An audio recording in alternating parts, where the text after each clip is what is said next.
আজ পর্যন্ত কোন মৌলবিধি কইল না পুরুষের কাপড় কেন 3টা, মহিলার কাপড় কেন 5টা। এই কথা দিয়ে কোনো মৌলবি কই না। এত রঙের কাপড় থাকতে সাদা কাফন দিয়া কেন দাফন করে, এই কথা দিয়ে কোনো মৌলবি কয় না। আম পাতা, জাম পাতা, বাঁশ পাতা থাকতে অন্য কোনো পাতা দিয়া গরম জল করে না, বড়ই পাতার জল দিয়া কেন গরম জলটা করে, এই কথা দিয়ে মৌলবিরা কয় না।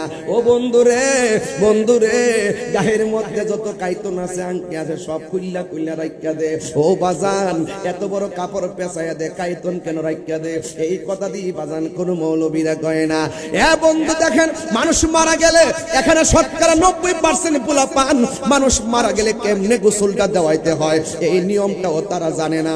আবার মানুষ মারা গেলে কেমনে কাফনের কাপড়টা কাটতে হয় এই নিয়মটাও মুসলমান হইয়া জানে না। এর চাইতে দুর্ভাগ্য বিষয় আর কিছুই হতে পারে না। আরে আপন মা মারা গেলে 3 গ্রাম পার হইয়া যাইয়া ওই ইমাম সাহেবরে যাইয়া কয়, হুজুর আমার মার জানাজাটা আপনি পড়া